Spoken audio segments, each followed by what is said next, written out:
2001 के कच्छ के धरती कप में मैं फ़ोटो कवरेज के लिए गया था। तब ऐसे बहुत रास्ते मैंने देखे थे जो वो कुदरत सर्जित थे, लेकिन ये वीडियो में जो रास्ते टूटे हुए हैं वो मानव सर्जित टूटे हुए रास्ते हैं।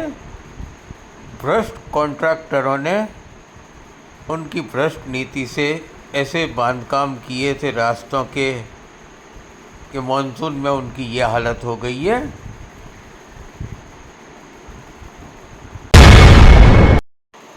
यह है वर्ल्ड का सबसे बड़ा statue of unity, Sardar Vallabh भाई पटेल का स्टैचू।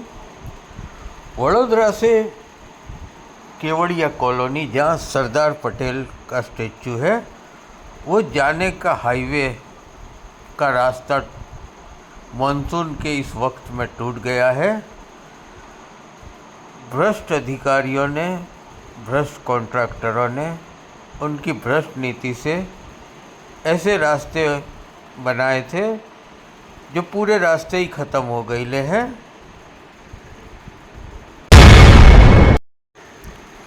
भ्रष्ट कॉन्ट्रैक्टरों ने मेन हाईवे के रास्ते ऐसे बनाए हो तो सोचिए गांव के जो छोटे रास्ते होते हैं उसमें तो कितने बड़े कौभांड हुए होंगे। लाखों टूरिस्ट स्टैचू ऑफ यूनिटी देखने जाते हैं। ये मेन रास्ता है स्टैचू ऑफ यूनिटी जाने का, वो बिल्कुल ख़त्म ही हो गया है। ऐसा लग रहा है कि सीमेंट का उपयोग ही नहीं हुआ या सिर्फ रेती से ही रेती के ऊपर ही डामर नाक दिया हो। क्या सरकार ये कॉन्ट्रैक्टर को ब्लैक लिस्ट में डालेगी? क्या सरकार ये कॉन्ट्रैक्टर के पास फिर से सही रास्ता बनाएगी? देखिए आगे आगे होता है क्या। ऐसे तो गुजरात में कई रास्ते टूटे हुए हैं। राजकोट एयरपोर्ट के पास भी एक इसी तरह हाईवे का रास्ता टूटा है। अब देखना है गुजरात सरकार क्या एक्शन लेती है।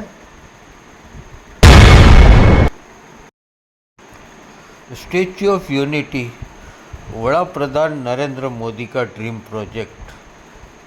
स्टैच्यू ऑफ यूनिटी के आजू बाजू सब कुछ बना है, कोई चीज़ बाकी नहीं है। नहीं बने तो सिर्फ रास्ते जो अच्छे हो। शायद रास्ते अच्छे उसलिए भी नहीं बने हो क्योंकि बड़ा प्रधान तो प्लेन या हेलीकॉप्टर में आते हैं, रास्ते से आते नहीं है। रास्ते बनाने का जिनको कॉन्ट्रैक्ट दिया था वो कॉन्ट्रैक्टरों ने इनकी भ्रष्ट नीति से रास्ते ऐसे बनाए कि मानसून में ख़त्म ही हो गए रास्ते। वडोदरा वासियों की जो भारी बारिश से हालत हुई है, सरकारी कोई प्लान काम नहीं आया। उसके लिए वहाँ के एक स्थानिक नागरिक क्या बोलते हैं। जय भारत, भारत माता की जय। આજનો આ ઐતિહાસિક દિવસ જન્માષ્ટમી પછી પારણા હોય, પણ આજે અમે બરોડાવાળા પારણા ઉજવી રહ્યા છે। આ જોઈ લો મારા વડોદરાની હાલત। પૂરમાં મગરો બહાર નીકળ્યા અને લોકો હેલ્પલાઇનનો નંબર મૂકે છે મગરો પકડવાના। ઓરિજિનલ મગરો તો ખંડેરો માર્કેટમાં બેઠા છે જે મારા વડોદરાને ખાઈ ગયા। અને આ જ લોકો વડોદરાની ભૌગોલિક જે પરિસ્થિતિ હતી, ચારે બાજુ કોતરોથી ઘેરાયેલી વડોદરાની મધ્યમાં કોતરો હતી।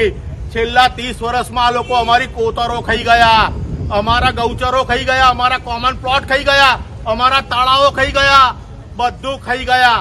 અને ખાધા પછી આ વડોદરામાં પાણી પૂરના વિસ્તારતા નથી, પાણી બેક આવે છે।